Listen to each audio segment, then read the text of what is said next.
Le peuple congolais devrait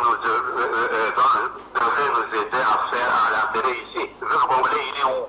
Donc, si on n'a pas réussi à le faire ici, nous allons faire quoi? On va le laisser en Belgique. Donc, nous avons fait cela après toutes les tentatives qui ont échoué. C'est ainsi que nous avons pris cette décision. Mais on l'amènera ici, on mettra le temps qu'il faut pour que ceux de Kinshasa puissent les rendre hommage et tout. C'est après que nous allons partir avec. Merci, Monseigneur, d'avoir répondu à nos questions. Poursuivant ce journal, le vice-premier ministre, ministre de l'Intérieur et Sécurité, Emmanuel Shadari, a été reçu en audience ce mardi 4 avril au Sénat, où il a été auditionné sur le problème des miliciens Kamuna Sampou qui prévaut au Kasaï, dont la liste des victimes s'alourdit du jour au jour. Devant les élus le patron de la territoriale s'est expliqué et a parlé des mesures idoines du gouvernement. C'est un compte-rendu de Ruth Kalonji. Le vice-premier ministre, ministre de l'Intérieur et Sécurité, Emmanuel Ramazani Shadari, a répondu ce mardi 4 avril aux préoccupations de sénateurs dans une commission restreinte avec le président du Sénat, Léon Kengo-Adondo, et les bureaux de la Chambre haute du Parlement. Il a été question de parler brièvement de la situation sécuritaire relative au phénomène Kamuna Sampou dans le Kasaï central. Le patron de la territoriale a avant tout brossé l'historique de ce phénomène et son évolution, les efforts du gouvernement et des mesures prises pour mettre fin à ces mouvements, mais aussi sécuriser la population de ce coin de la RDC. Ramazani Shadari a en outre dressé son tableau, une milice aujourd'hui, un mouvement de décapitation, tuerie et massacre de forces de l'ordre, a-t-il indiqué aux élus des élus. Après son audition, les sénateurs ont salué la maîtrise du dossier par Shadari, vice-premier ministre, ministre de l'Intérieur et Sécurité. Notons qu'il était accompagné du vice-ministre de l'Intérieur et des membres de son cabinet ministériel. Et dans l'actualité, sachez également que l'humanité tout entière a célébré ce mardi 4 avril la journée internationale de lutte anti-mine sous le thème « Répondre aux besoins à privilégier l'humain ». Le mouvement social pour le renouveau Kinshasa MSR a organisé le vendredi 31 mars dernier en son siège une journée de réflexion avec la jante féminine du parti. C'était une occasion de clôturer le mois de la femme en bonté puis doter à cette dernière, voulais-je dire, des outils nécessaires pour exceller sur la scène politique en République démocratique du Congo et partout ailleurs. Reportage de Sarah Mamoula.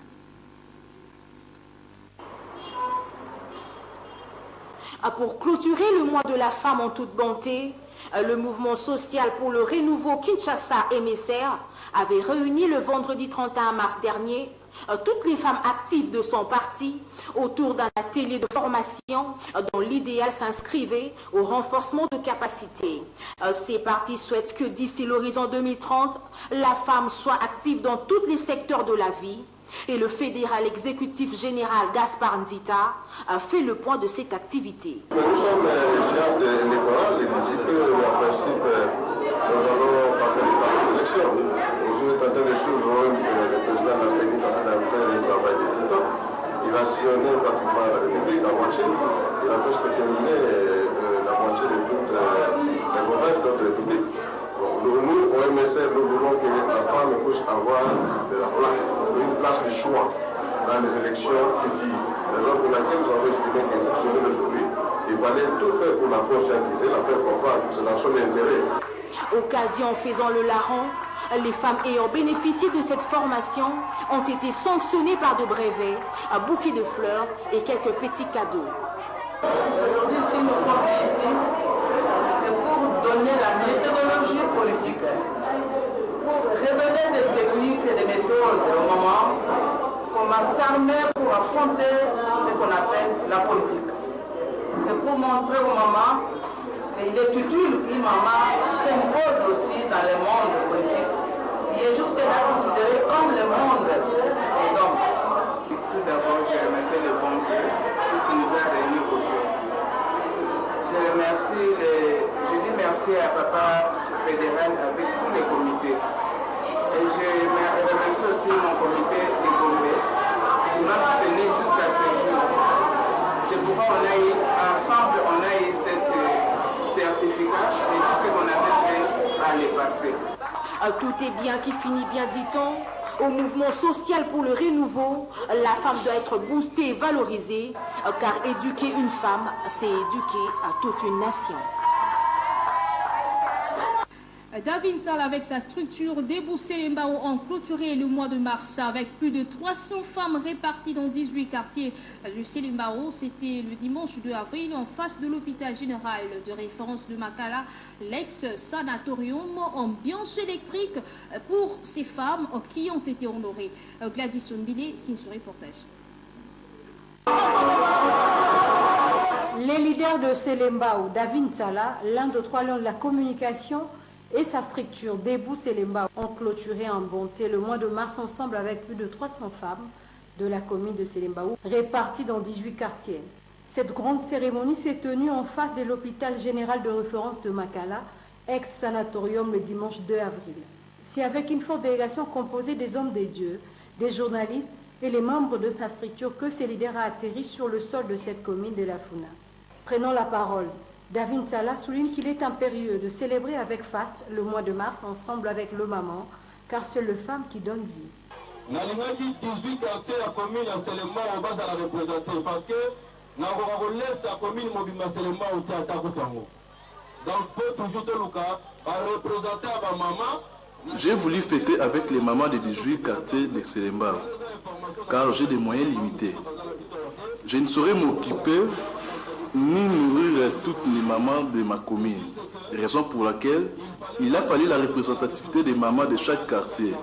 Ce geste est comblé louable et ma manière de vous honorer et de remercier les femmes pour votre amour.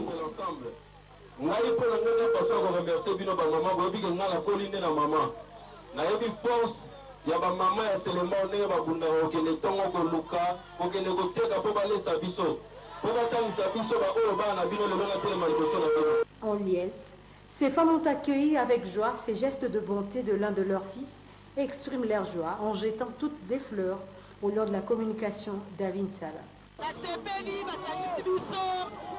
Je suis très contente pour cette cérémonie. C'est une bonne initiative de réunir toutes les femmes pour les honorer. Que David Sala poursuit ce genre d'activité, c'est une première dans notre commune.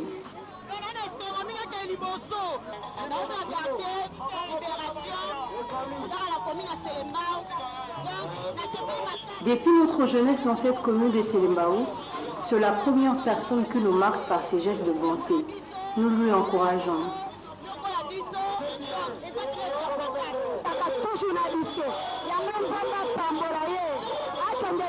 Nous sommes très émus par ces gestes de David Sala.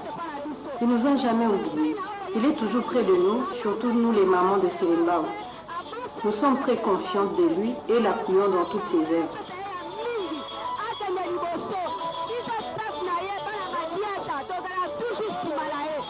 Tout était là pour rendre l'utile à l'agréable, à manger, à boire, puis la musique sous le rythme accablant des bobines au début. Les femmes de Selembao ont été en l'honneur.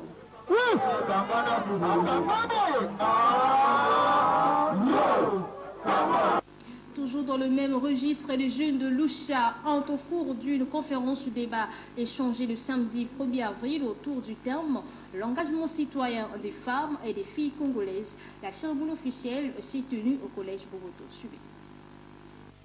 À l'occasion de la clôture du mois de la femme, le mouvement citoyen Lutte pour le changement Lucha a organisé le samedi 1er avril dernier au collège Boboto une conférence débat autour du thème l'engagement citoyen de filles et de femmes congolaises.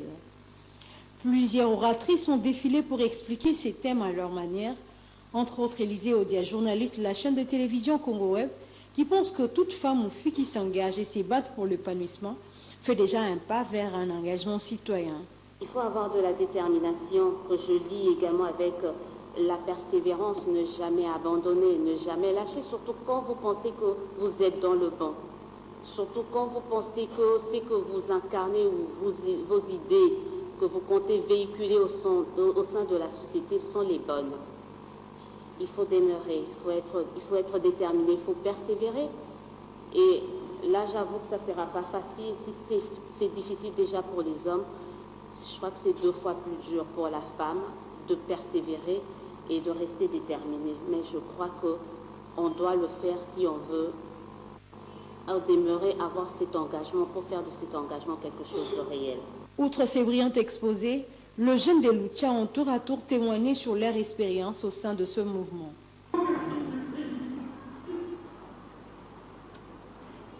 J'ai tout laissé.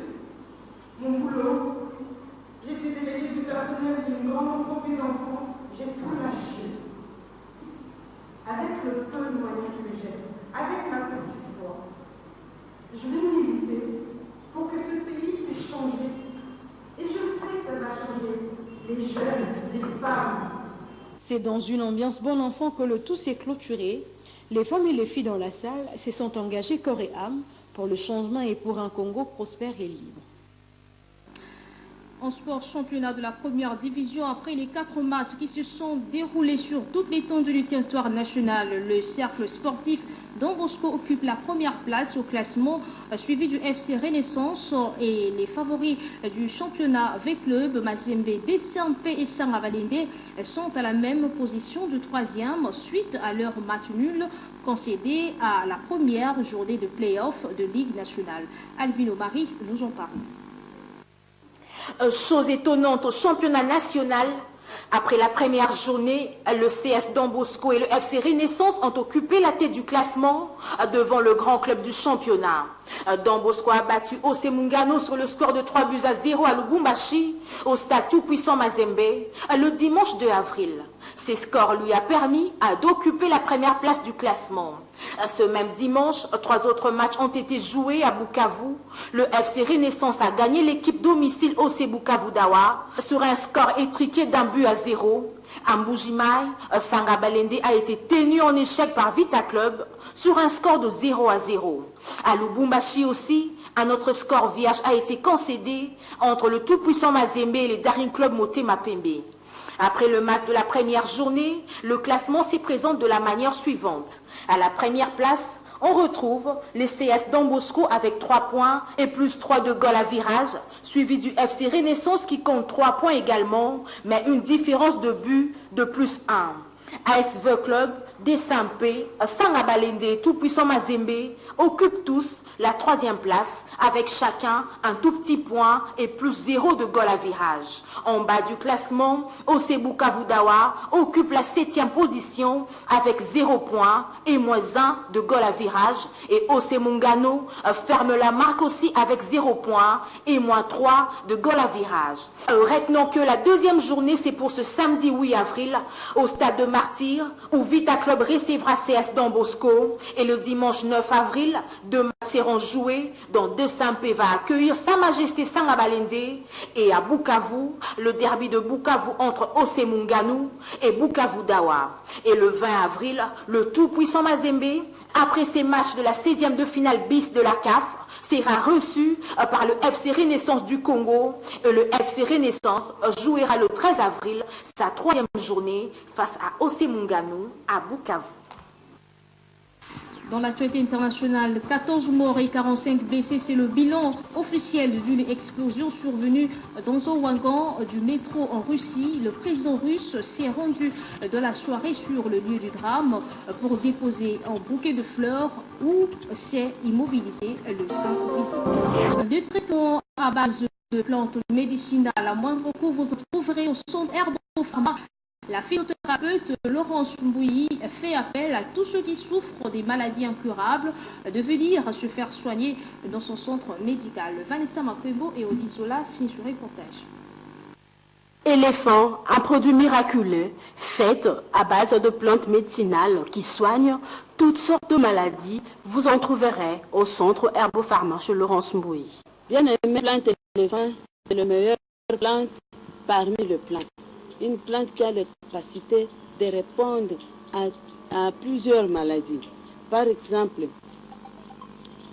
pour ceux qui ont la stérilité masculine ou féminine, les plantes éléphants relèvent la capacité des hormones productives, les hormones productives des vies humaines. Avec plante éléphant, c'est vite fait.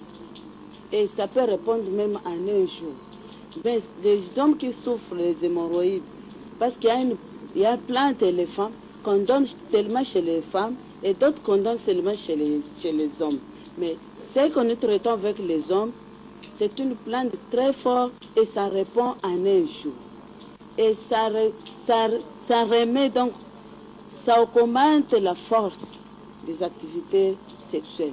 Et puis, ça donne aussi la force corporelle. Même si tu es fatigué, même si tu es paresseux.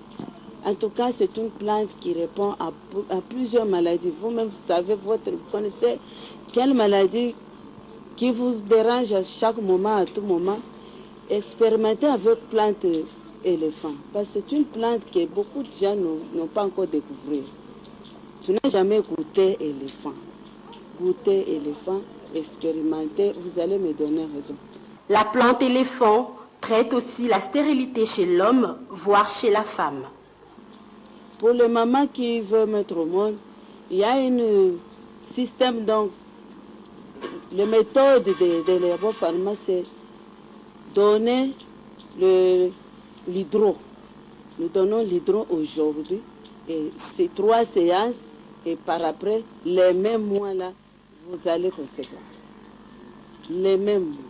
Même si vous avez des complications au niveau des trompes, au niveau des cols, au niveau de n'importe les hormones, et au niveau des sécrétions, au niveau des clés cervicales, partout là, cette plante-là est passable partout et ça va donner un bon résultat pour un mois.